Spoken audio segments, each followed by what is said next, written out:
Alamaxoka afuna ukungibulala, ngigcinele ingane zami. Wekoko ngiyofa nje, ngigcinele ingane zami.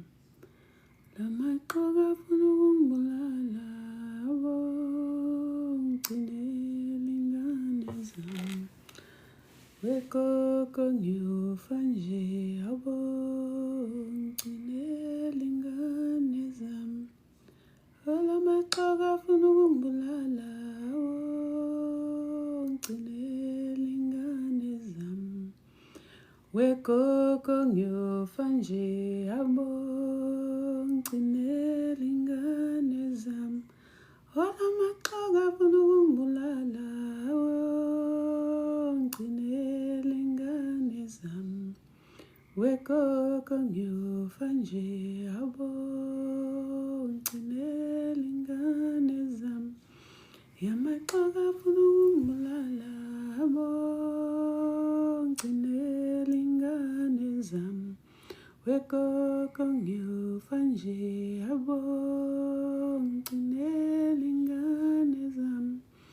Thokozeni ndawishewe chamagwini lesedihanya thobela muribwanji nangadev habari gani kwaziwai ninjani dumelang. Hotep family, how are you doing, Black Nation? I hope everyone is doing well. How are things going your end?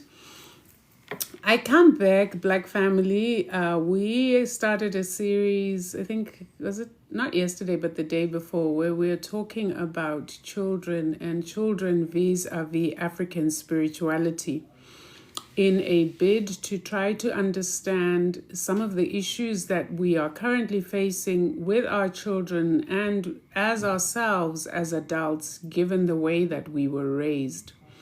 And so the saying goes that we are the generation who are to do our own inner healing so that we heal past generations and so that future generations don't have to carry the burdens of generational curses, generational trauma that we carry.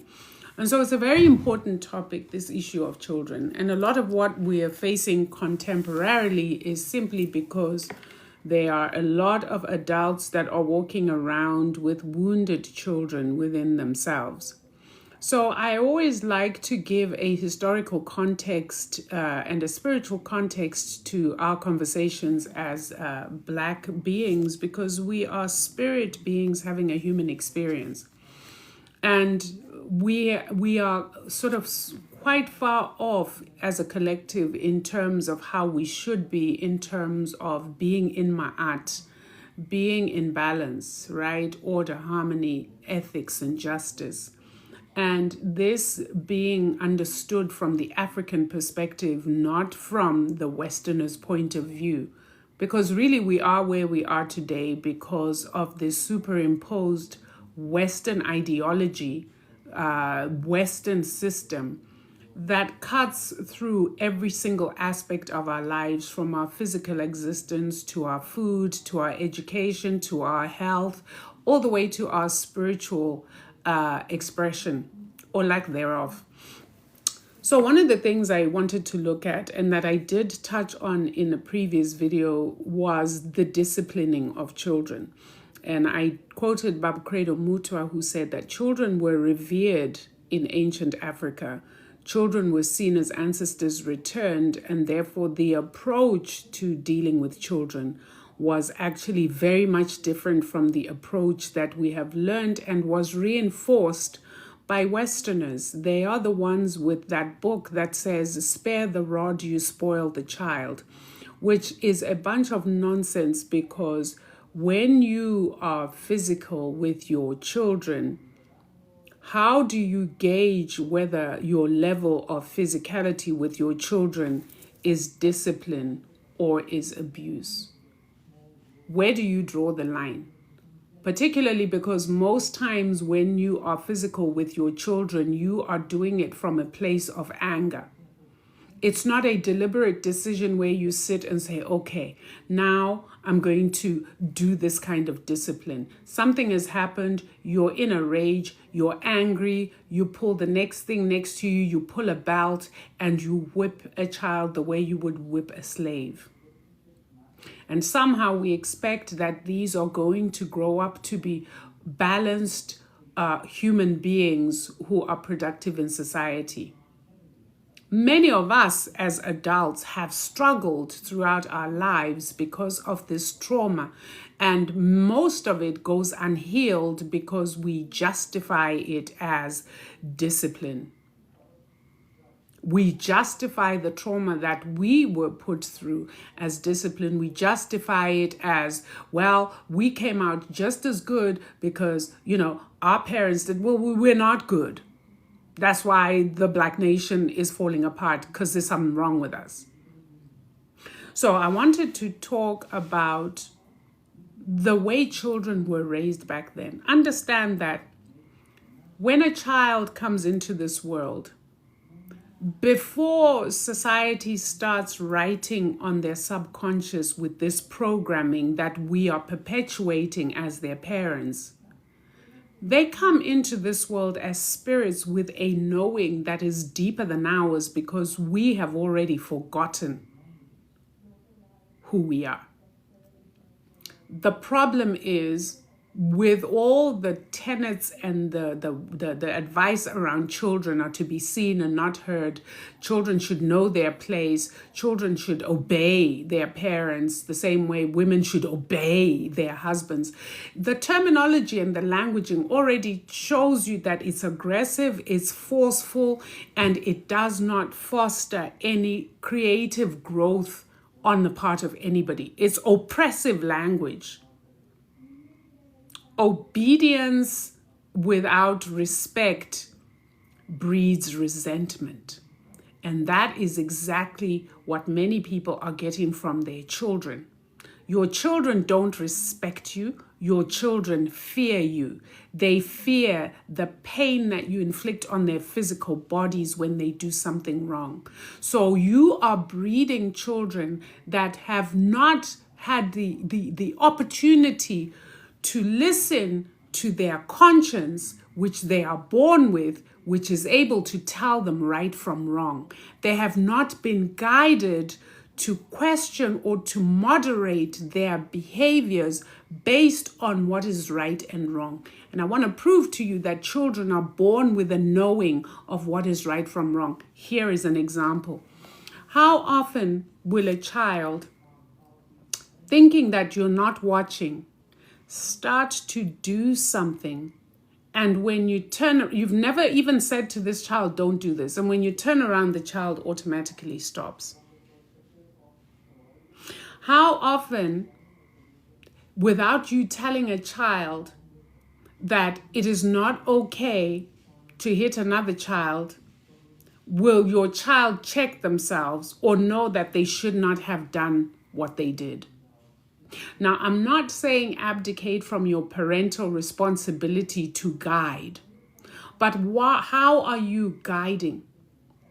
Because when you use external force on your child, what you're supposed to do is to try to raise an individual who is in touch with MAAT, which we are all born with. We are all born with a knowledge of what is just, what is moral, what is ethical, what brings harmony, and what brings balance. But you'll never know, or you won't allow that to grow within your child if every time something is wrong, instead of sitting and maybe having a discussion with this child and showing them why things are not done this way, you're constantly whipping them. You're breeding a rebellious, resentful individual who, in the end, as an adult, will perpetuate the same and will most likely grow up to become an adult who doesn't like you, the parent self. And then you're an adult who's like, after everything I did for my children, I raised them well, I did this, I don't know what could have gone wrong. Well, I used to beat them. You used to say mean things to them. They remember that. I've met people who are in their 50s and 60s who are still hurting from things that were said to them when they were 4 and 5 years old. So what is the approach? Yes, we're tired. Yes, we're stressed. Yes, we're busy. Yes, many of us are single moms. You don't have a partner to help you, or maybe you're a single dad. You're trying to raise these kids by yourself. It's much easier to control behaviors by whipping. It's quicker, but it is very damaging and causes untold pain that reverberates throughout that person's life. And we know that most of us don't get counseling, most of us don't get therapy, because these things are inaccessible to the general. So what do you think it breeds? Most kids who are raised under such conditions are the bullies at school. The child comes home, suppresses their emotions, their anger, their resentment. The minute they step out the door, a person that they perceive as weaker than themselves gets it. They may get away with it, or you may start getting calls from school that your child is causing havoc, your child is disruptive, your child beats other kids, your child was caught trying to strangle some kid. It's because of the anger that they have to bottle up and the resentment that they have to bottle up when they're at home, where they have no way or don't have the ability to express themselves for fear of you because you're this all the time. And then when you get the report, the child comes home, what do? You reinforce the pain by doing what? By whipping them. Do you think that's going to change their behavior out there? No. Because the minute they get out there, the subconscious says you're free now. The subconscious says express yourself now. And all those negative emotions need to be expressed, and they usually expressed in a terrible way on other kids.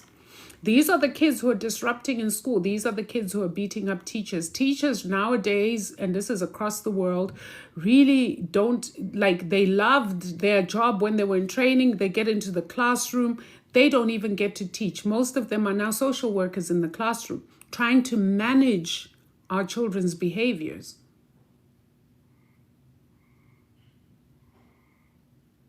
So it's very important that we see how far-reaching this is. These are the same kids who, when they end up on the street, as long as there's no one watching, and nowadays as adults, a lot of these kids will tell you, you're not my mother. Who are you to tell me what to do? So when they're out on the streets, they're wild. And these are the kids who invariably will end up doing something that ends them up in a police van and ends them up in juvenile. And if they are unlucky to be in the United States, they're going to end up in adult prison, because they are melanated. And if they are male, even worse. When we talk to our children, we allow them an opportunity to get in touch with MAAT within. We allow them to allow their conscience to speak to them. Most often, if you take a young child and they've done something and you sit with them and you just look at them and you say, I'm really disappointed in your behavior. Why would you do that? Do you know most children adore their parents so much the idea of disappointing their parents is like punishment enough? The tears will break, the I'm sorry's. And you ask, do you understand? What are you sorry for?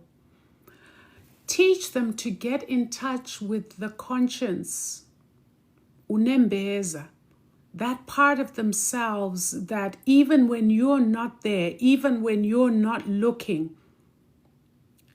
gives them the ability to say no, because the conscience is telling them this thing that you're going to do is wrong. That is the adult you want to raise, an adult with a conscience. An adult that exercises wisdom, not an adult that says, if I can get away with it, if no one is watching, I'm going to do it. That is an adult who has no conscience, and they're only sorry when they get caught. They are not sorry because their conscience is telling them that what they're doing is wrong. They are sorry or remorseful because inherently they know that what they did was wrong. That is how you raise honest kids. That is how you raise young adults into adults with character and with integrity and with a sense of morality and ethics. And then you have to model that behavior, because when they see you beating them, when they see you screaming and shouting, that becomes the normalized behavior. That's why when they get out of the house, whoever irritates or upsets them, they gets a beating. Because that's what happens at home. They irritate you, they do something wrong, you beat them. It's not their fault that they go out and do that. They're just imitating their behavior that they learned through observing you and experiencing you as a parent.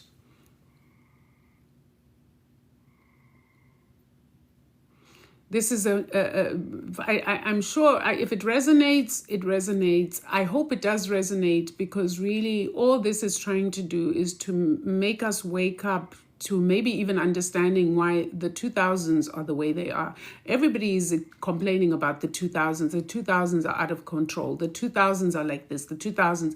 These kids are born into an era or a time where MAAT rules. And a lot of them, we say, are problematic simply because they speak the truth to us in a way that we are not accustomed to. A lot of them that are born in the 2000s are the children of the awakening. They are the children born into the age of MAAT, as MAAT is starting. What do you expect? They're going to be honest with you.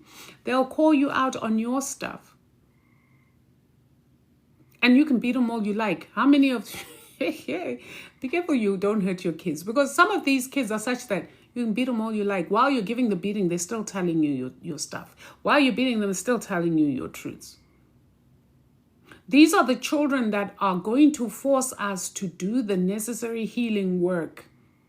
And if we have, by virtue of our upbringing, inherited these dirty little traits of, if I can get away with it, then I'll do it. The things that have allowed us to kill our conscience, they're like literally, they are our comeuppance. They are our stop nonsense. They are our park station, full stop. They are going to force us to come right. So I'd say, rather than get mad at them, and rather than fight them, and rather than try to beat them or punish them, take away their phones, do all these things, I'd say many of us will have to humble ourselves and sit down and have conversations with these children. You're going to have to get rid of this idea that I'm the adult, you're the kid, therefore what I say goes. The 2000s don't roll like that. Try it and see for yourself.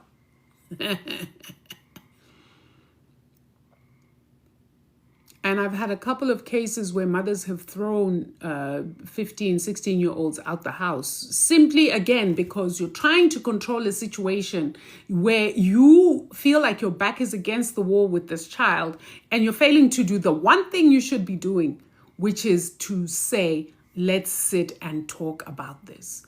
So because you want to still exercise that your parental authority, you end up saying, get out my house, get out my house. What does the child do? The child gets out your house. Now you, as a parent, have been irresponsible, because there's no reason why a 15-year-old should be out on the street. The streets are not safe right now. How do you sleep at night knowing that your child just exited and said, stuff you. You said I must leave, I'm leaving. Know when to pull back. We cannot afford to move the way our parents moved. We cannot. Not with these children. Anyone born 2000 and beyond, never. They are here to school us. They are here to make us come right. And they're going to force us to heal whether we like it or not. Because the only way we're going to be able to deal with them appropriately is if we do our own inner healing. Your child telling you, Mom, you're toxic, is not your child being disrespectful. Your child telling you, Mom, you're toxic, is a wake-up call for you to sit with yourself and ask, how are my behaviors impacting these children?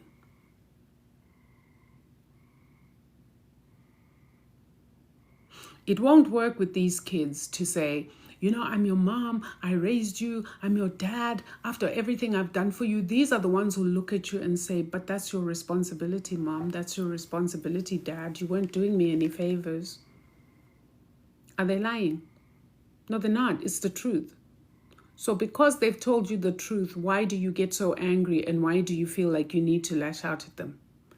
It's that inner programming that says I'm the parent and therefore what I say goes. Why? Because that's how we were treated. How many of us will reference and say, yo, these kids, in my day, I could never have spoken like this to my mother. I would have gotten a backhanded clap across the mouth and my mouth would have been like this for 2 weeks. But what does that help? We say these things and laugh about them. But how did they impact us though? Are we so scared of the pain of revisiting these things and calling them out for what they are so that we can render them powerless over our lives, so that we can be fully present and give our children now what they need of us? Our children are under stresses and duresses that you guys don't know anything about. There's a spiritual war out there for our children. They feel it. They don't understand what this is. And they are getting zero support from us because we're too busy trying to keep the status quo. We are too busy trying to raise robots for the system instead of sitting back and saying, something has to be different about how I approach this child.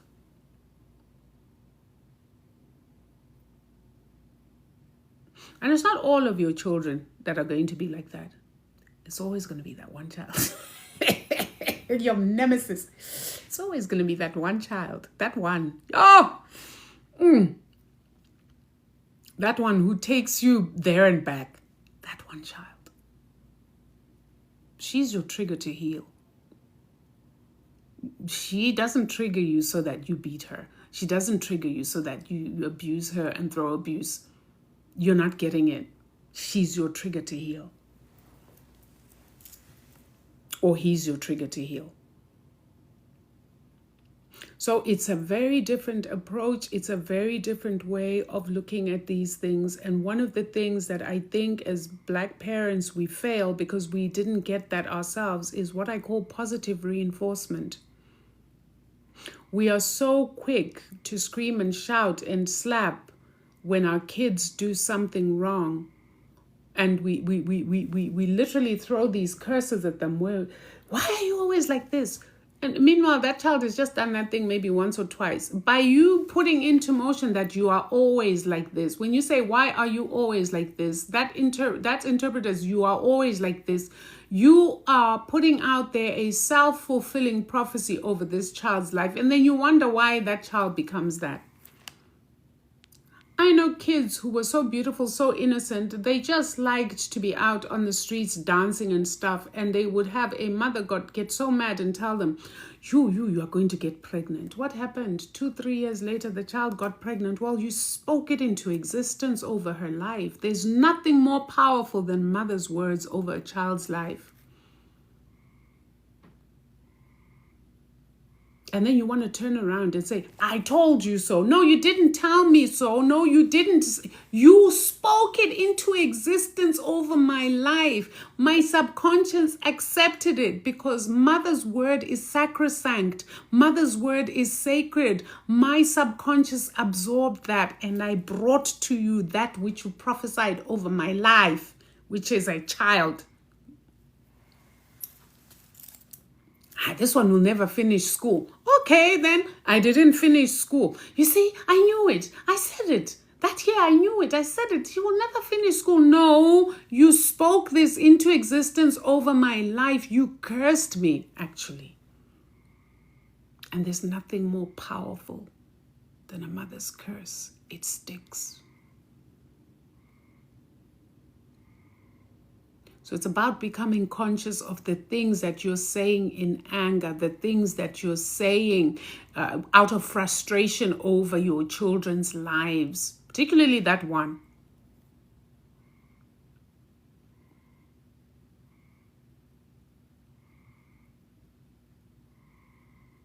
It's very important to understand this.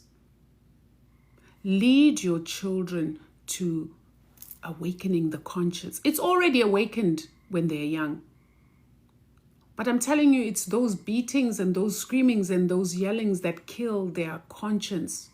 Because now whatever they do, they're not listening within. They're doing it to avoid being beaten by you. But the minute you look away, they will do the very thing that you don't want them to do. Are you also aware that some of your kids are now acting out because they've become so used to the attention? It's negative attention when you shout and scream at them. But it's the only attention they get from you. So what do you think the subconscious does? The subconscious, you've seen this with little kids. When a little kid wants your attention and it'll do something wrong because they know you'll go, hey. And they'll keep doing the same thing, hey, because they know that they will get your attention. I have a dog that even does that. She knows she's not allowed to chew shoes. But she knows that if she picks up a shoe, whatever it is you're doing, you're going to give her attention. So what does she do? She'll come and nudge, and then she'll go off and pick up a shoe. As if to say, yeah, see, I'm naughty. Look, I got the shoe. Now talk to me. Hello. That's all your kids are doing the same. Some of your kids subconsciously are doing terrible things because they want your attention. And the subconscious doesn't differentiate between negative or positive, good or bad, as long as it's attention.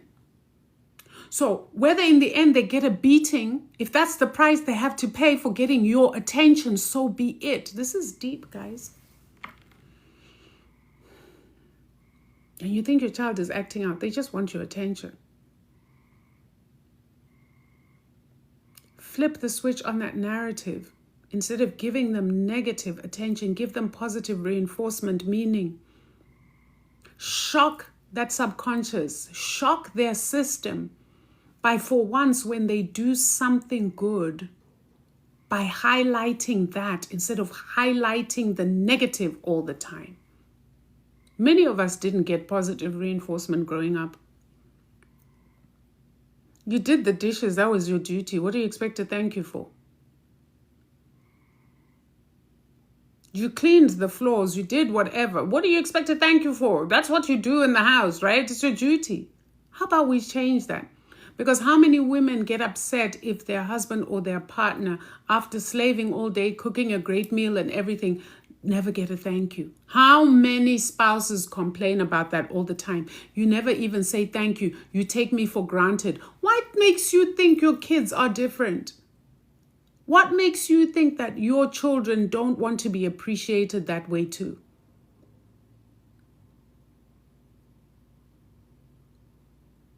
You put out laundry, do the laundry, fold the laundry. Most kids want to please their parents. They'll come running to you to say, Mama, I did the laundry, I did the this. Most of the time, they'll do it without you even asking. Then say thank you, I really appreciate you.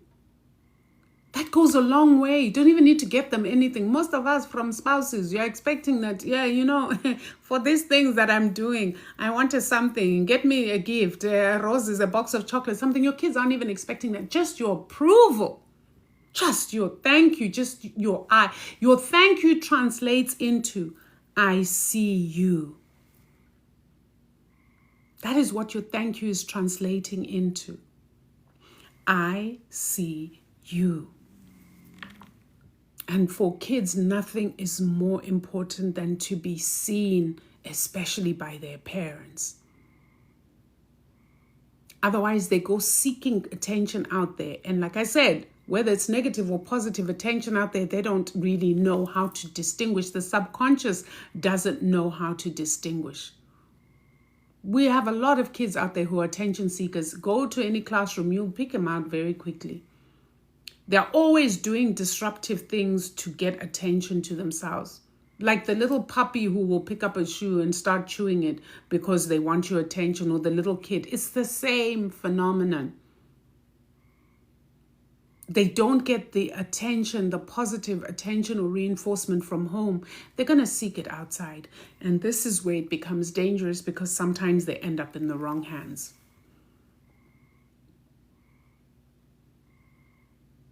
We need to take care of our children.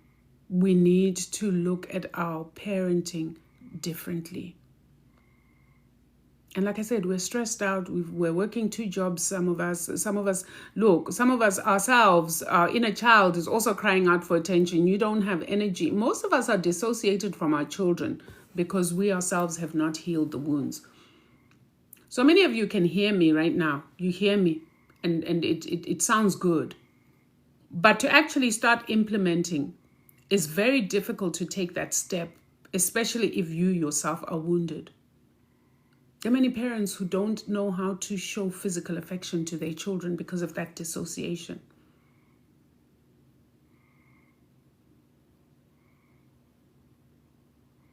So we need to really, really, really introspect on this. Positive reinforcement is important. Making sure that your child feels seen and heard is critical. Validating their existence is important, and you do that just by appreciating them. When they do chores or you send them to do chores, don't take it for granted that just because, yes, you eat in this house, I bring the food, therefore, yes, cook what. Just appreciate. My gosh, there's not a single human on this planet who does not want to be appreciated. Why do we think our kids are any different? Reprimand. Express how their actions make you feel. Most children don't like disappointing their parents. The moment you show disappointment and say, I'm really disappointed, I did expect better of you, you will get a totally different response than, hey, when? Hey, hey. Once you go there, the response you're going to get is totally different. And you haven't really taught that child anything at all, except to be aggressive and violent and loud. And you have not taught this child how to resolve conflict. And that is what they'll carry throughout all their relationships, whether it be relationships with their siblings, relationships with their friends, relationships with intimate partners. It will always be this thing where something goes wrong and they go from 0 to 100 in aggression and screaming and shouting and possibly getting physical.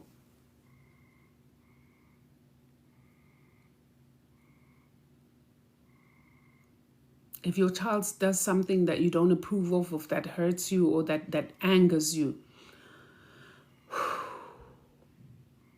take a time out to breathe before you open your mouth and say things that you will regret. Because it's very easy to wound. But remember, once words have been said, you cannot unsay them. And with some of these things, most parents don't know how to apologize to their children.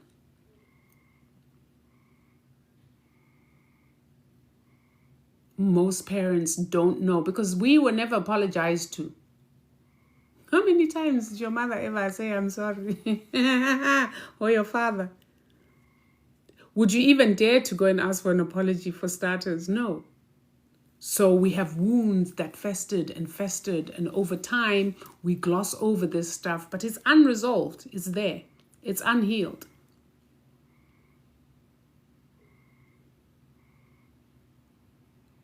Let's try a different way and see if things don't change within the Black nation. And most importantly, let's get on our journey of healing. Very important.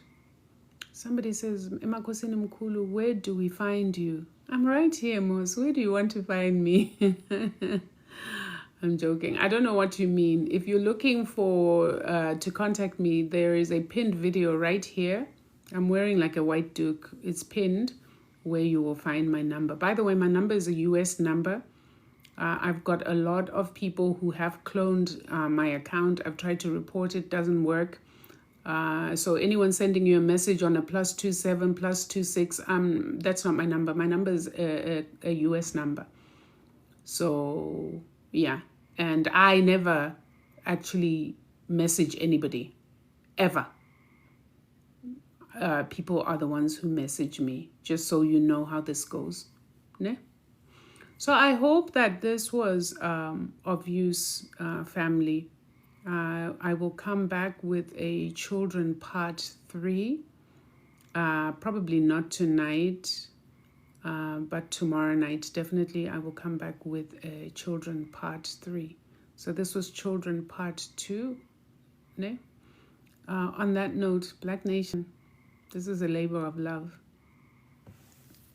I love you. Let's talk again.